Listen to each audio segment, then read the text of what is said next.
ಪಂಚ ಗ್ಯಾರಂಟಿಗಳಾದ ಗೃಹಲಕ್ಷ್ಮಿ ಯೋಜನೆಯ ಅಪ್ಡೇಟ್ಗೆ ಸ್ವಾಗತ. ರಾಜ್ಯ ಕಾಂಗ್ರೆಸ್ ಸರ್ಕಾರದ ಪಂಚ ಗ್ಯಾರಂಟಿಗಳಲ್ಲಿ ಗೃಹಲಕ್ಷ್ಮಿ ಯೋಜನೆಯೂ ಒಂದು. ಕಳೆದ 4 ತಿಂಗಳಿಂದ ಗೃಹಲಕ್ಷ್ಮಿ ಹಣ ಬಂದಿಲ್ಲ.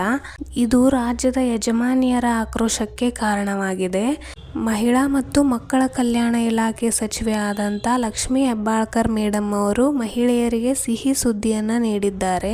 ಈ ಹಿಂದೆ ನಡೆದಿದ್ದ ಕುಂದಾಪುರ ರೈತ ಸಂಪರ್ಕ ಕೇಂದ್ರವನ್ನು ಉದ್ಘಾಟಿಸಿ ಮಾತನಾಡಿದ ಅವರು, ಜನವರಿ, ಫೆಬ್ರವರಿ, ಮಾರ್ಚ್ ತಿಂಗಳು ಹಣ ಬಾಕಿ ಇದೆ. ಈ ಹಣವನ್ನು ಹಂತ ಹಂತವಾಗಿ ಮೇ ತಿಂಗಳಲ್ಲಿ ಬಿಡುಗಡೆ ಮಾಡಲಾಗುತ್ತೆ ಅಂತ ಹೇಳಿದ್ದಾರೆ. ಶೀಘ್ರದಲ್ಲೇ ಹಣ ಬಿಡುಗಡೆ ಆಗುತ್ತೆ ಎಂದಿದ್ದಾರೆ. ರೈತರು ಕೃಷಿಯಲ್ಲಿ ಆಧುನೀಕರಣ ಕಂಡುಕೊಳ್ಳಬೇಕು.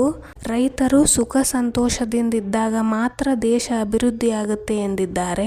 ಹಾಗೆ ರೈತರು ಹೊಸ ತಂತ್ರಜ್ಞಾನಗಳನ್ನು ಅಳವಡಿಸಿಕೊಂಡು ಕೃಷಿಯಲ್ಲಿ ಹೆಚ್ಚು ಆದಾಯ ಗಳಿಸಬೇಕೆಂದು ರೈತರನ್ನು ಉದ್ದೇಶಿಸಿ ಮಾತನಾಡಿದರು. ರೈತ ಸಂಪರ್ಕ ಕೇಂದ್ರಗಳು ರೈತರಿಗೆ ಅನುಕೂಲವಾಗಿವೆ. ಪ್ರತಿಯೊಬ್ಬರಿಗೂ ಸರ್ಕಾರದ ಯೋಜನೆಗಳನ್ನು ಮನೆ ಬಾಗಿಲಿಗೆ ತಲುಪಿಸಬೇಕು ಎಂದು ತಿಳಿಸಿದ್ದಾರೆ.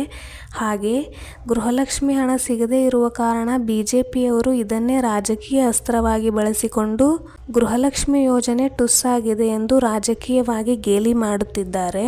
ಇನ್ನೊಂದೆಡೆ ಈ ಹಿಂದೆ ತೆಗೆದುಕೊಂಡಂತಹ ಗೃಹಲಕ್ಷ್ಮಿ ಹಣದಿಂದ ಎಷ್ಟೋ ಜನರು ತಮ್ಮ ಕನಸುಗಳನ್ನು ಈಡೇರಿಸಿಕೊಂಡಿದ್ದಾರೆ.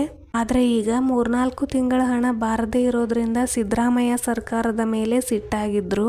ಆದರೆ ಈಗ ಸಚಿವೆ ಲಕ್ಷ್ಮೀ ಹೆಬ್ಬಾಳ್ಕರ್ ಅವರು 3 ತಿಂಗಳ ಬಾಕಿ ಹಣ ಮೇ ತಿಂಗಳಲ್ಲಿ ಹಂತ ಹಂತವಾಗಿ ಬರುತ್ತೆ ಅಂತ ತಿಳಿಸಿರೋದನ್ನು ಕಂಡು ಜನರು ಸಂತಸ ಪಡುವಂತಾಗಿದೆ ಅಂತಾನೆ ಹೇಳಬಹುದು.